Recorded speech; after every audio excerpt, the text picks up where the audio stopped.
It basically revealed its face, and it was a tall, dark figure of a man. She tried to like get up while she was like trying to lift her hands or lift her feet or just move her body in general. She could not move.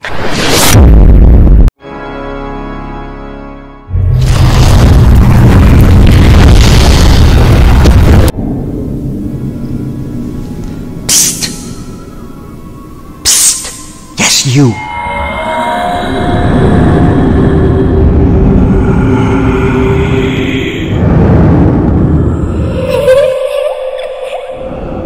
Back to my channel, you guys.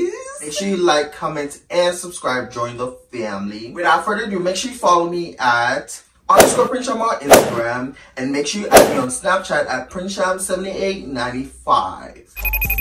So now today we're back with another story time, and today I'm going to basically tell you guys about the paranormal experience that happened to me when I was living back home in Kingston, Jamaica, and it's about the spirit that watches me while I sleep. Story time.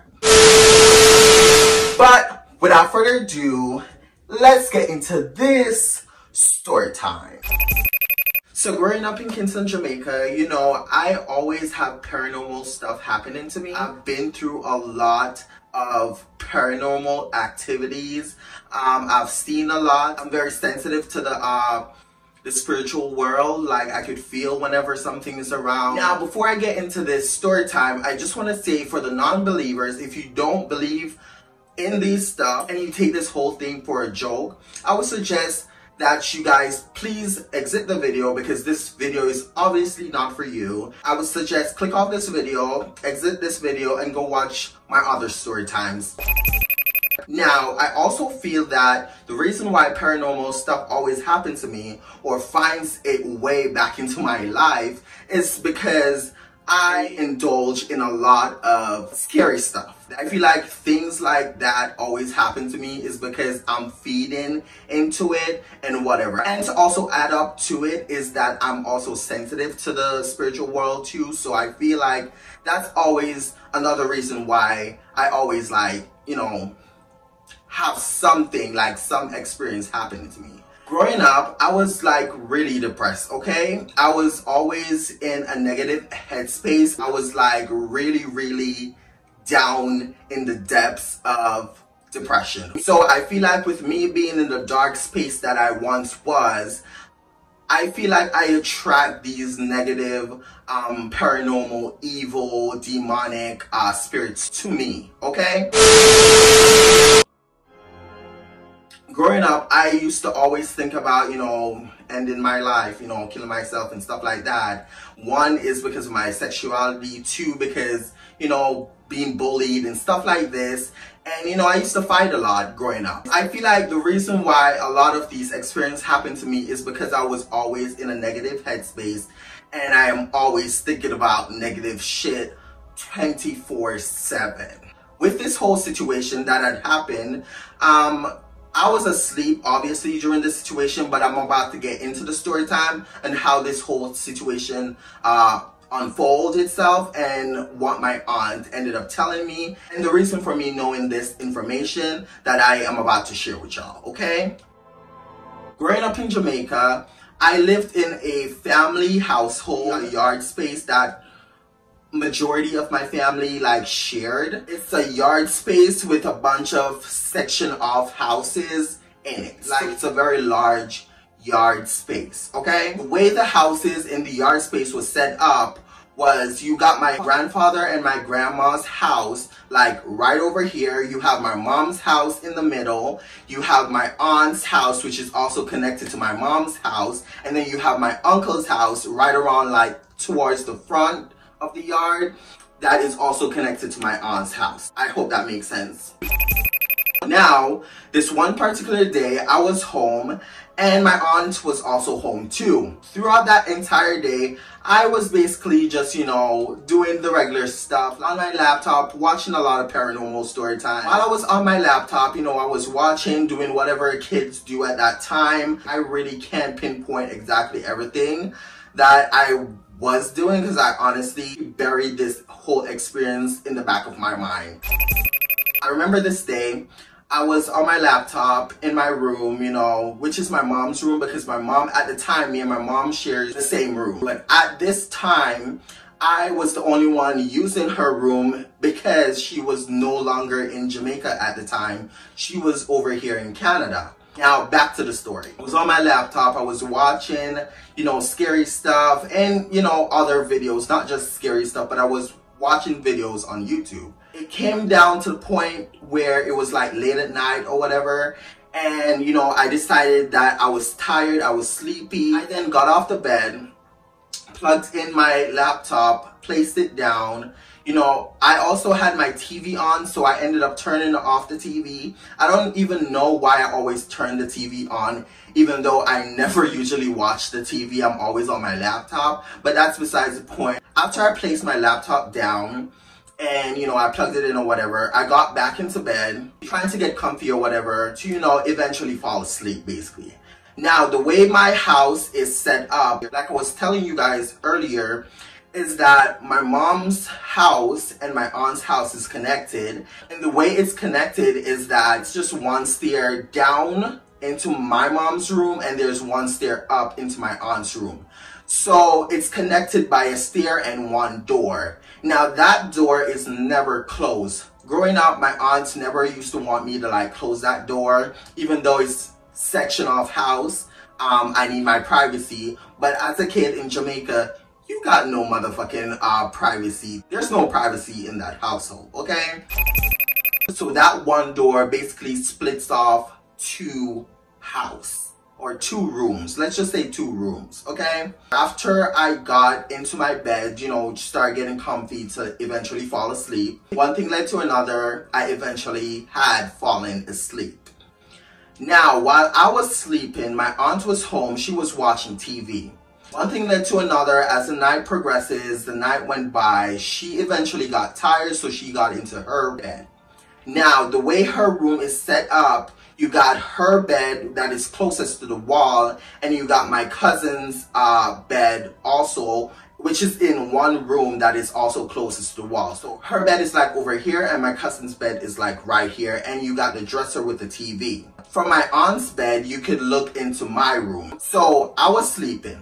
My aunt was on her bed, she was watching TV. She then started to slowly drift off to sleep. And you know that sleepy state where you're like, your eyes are closing, but you're still aware of every sounds, every feels, everything that's around you, but you're slowly drifting off to eventually fall asleep.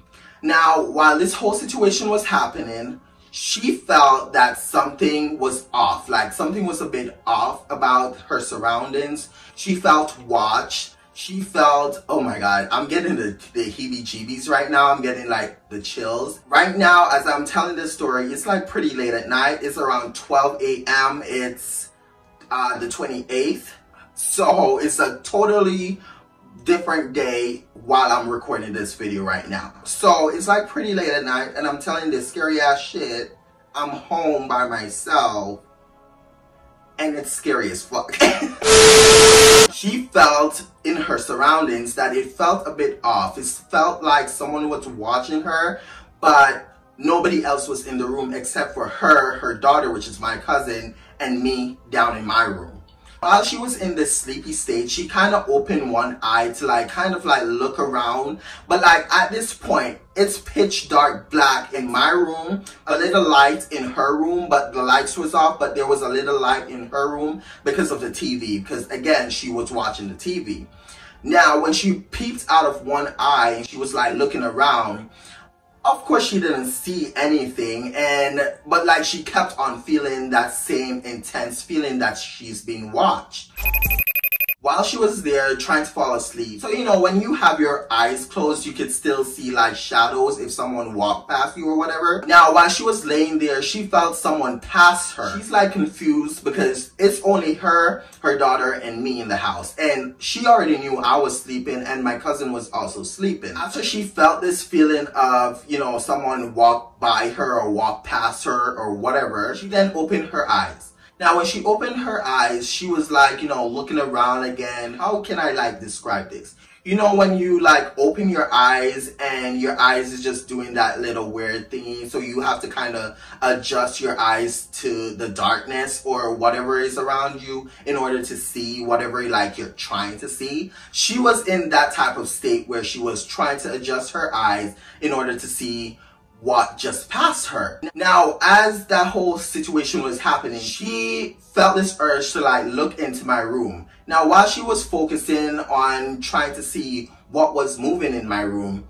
eventually her eyes caught this figure standing in the middle of my room. She was trying to convince herself that she's just seeing things and she's just being paranoid again, that this thing is not really there, it's just her mind playing tricks on her. While she was looking at this figure literally moved from the middle of my room over to my bed. When she watched this thing walked over to my bed, she got scared. I noticed that she was like staring at it basically, or she like caught on to, you know, it. So this thing literally turned around directly facing her. It basically revealed its face, and it was a tall, dark figure of a man that literally was staring her down while she was laying on the bed. And while this whole situation was happening, she tried to like get up. While she was like trying to lift her hands or lift her feet or just move her body in general, she could not move. She was starting to pray like real hard in her head. So while she was there praying, she was praying and praying and praying, and she was still fighting to like get up, but she couldn't get up because this thing, it's like it's controlling her basically. While this thing was like staring at her and she was like fighting to get up, his facial expression just like switched into this dark demonic look. He started literally giving her the death stare. She was fighting to get up, she was praying, and then like at one point she closed her eyes and she was praying and praying and praying and praying and still trying to fight to get up, to the point where eventually she opened her eyes and this thing turned his attention from her, looked down at me, and looked up back at her. She basically closed her eyes again, and then she was praying and praying and praying, still trying to like fight to get up, and then eventually she opened her eyes and then this thing was gone. Now, after this thing disappeared or whatever the fuck happened, she then was able to like get up, and she said that she got up, she turned on all the lights in the house, she came down in my room, she searched everywhere. She basically told me that she stayed up that entire night, like she could not sleep after that. And then fast forward, later on that day, she ended up calling me and she told me to sit down or whatever, and we started talking. Now, when she approached me, she was basically like, whatever you're doing, you need to stop doing it. When she told me this, I was really confused because I did not know what she was talking about. Now, I was confused, and then I was like, literally like, what are you talking about? Like, what should I stop doing? She could tell that I was confused. She then proceeded to like basically tell me the story of what happened that night while I was asleep and yada yada yada. Now, girl, when she told me this, I was scared because after she told me this situation, it fully confirms everything that, you know, eventually I'm going to share on my channel, but like it confirms everything else that's been happening. You know, I told her about my experiences and stuff that, you know, has been happening to me and whatever, and then, you know, eventually she did what anyone would have done, you know, told my grandma, told my mom, because they're very spiritual and deep in their Christianity, you know, they prayed and whatever. So yeah. And after that day, moving forward, a lot more crazy shit had happened. Storytime is coming soon, girl. And yeah.